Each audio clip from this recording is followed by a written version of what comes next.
Bonjour à tous, avant de vous parler de la Casio Duro, j'aimerais vous parler brièvement des montres de plongée.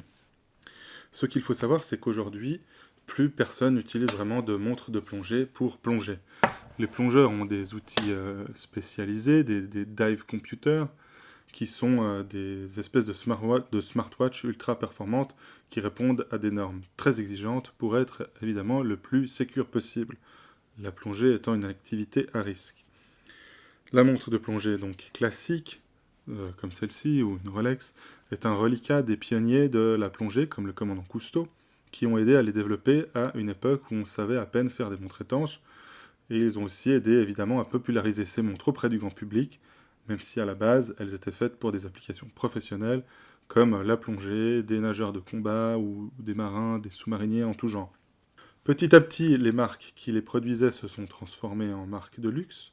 C'est un petit peu le chemin classique de ce qu'on appelle la montre-outil, la tool watch, comme Rolex ou Blancpain. Et ces montres sont devenues donc des objets de luxe. Mais à la base, c'était des outils, et les plongeurs les utilisaient parce qu'ils n'avaient pas mieux pour pouvoir mesurer leur temps sous l'eau ou simplement voir l'heure dans des conditions marines.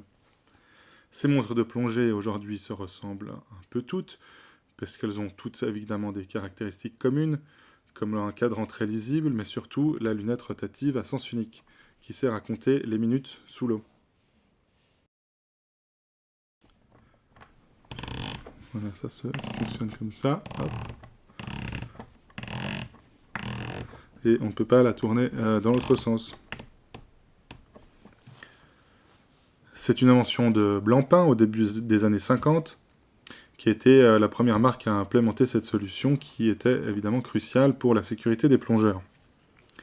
Ces montres sont devenues donc des symboles de robustesse, de sportivité et d'élégance. C'est vraiment une histoire fascinante, l'histoire des montres de plongée, et les innovations des années 50-60 étaient absolument incroyables. Je vous encourage à vous renseigner sur le sujet si l'histoire de l'horlogerie vous intéresse, c'est vraiment un chapitre fascinant. Aujourd'hui, donc, il y a des modèles de montres de plongée chez un peu toutes les grandes marques, toutes les manufactures, comme Seiko, Rolex, Orient, etc. Et évidemment, Casio n'est pas en reste avec une des plus abordables du marché, qui est celle-ci, la MDV 106. Il faut savoir que la Casio Duro a existé en deux modèles, la MDV 106 avec le petit logo Marlin, le poisson qu'on voit ici, et la MDV 107 qui n'a pas malheureusement le Marlin. C'est la même montre, mais sans le Marlin. Alors pourquoi Casio a supprimé ce joli logo qui habillait si bien sa montre? Alors je ne sais pas. Apparemment c'est une histoire de droit, j'ai pas très bien compris. Mais ce que je ne comprends pas, c'est qu'ils pouvaient très bien refaire un logo, payer un graphiste et y mettre un autre poisson, comme je ne sais pas, un espadon par exemple. Si vous en savez plus, dites-le en commentaire, on mourra tous moins bêtes.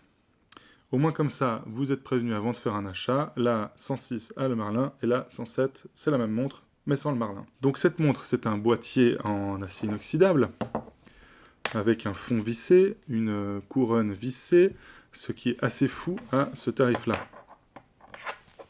Elle est étanche à 200 mètres et elle a la fameuse lunette à sens unique. Le bracelet est en caoutchouc, mais il est évidemment possible de le changer. Forcément, pour 100 €, on ne peut pas s'attendre à un bracelet acier, ça aurait fait un peu grimper le tarif. La qualité est quand même assez folle pour le prix. Elle existe bien sûr en différentes couleurs, chacune avec leur petit surnom, comme la Pepsi, la Batman, etc. etc. Bill Gates en porte une, il faut le savoir, donc si c'est assez bien pour Bill Gates, je pense que c'est assez bien pour vous aussi. Par contre, c'est une montre qui est grosse et lourde, donc il faut aimer le style. Si vous voulez quelque chose d'un peu plus petit, il y a la MDV 10, qui est sa petite sœur, un peu plus discrète, mais malheureusement étanche à 50 mètres seulement. Voilà, j'espère que cette vidéo vous a été utile, et je vous dis à bientôt.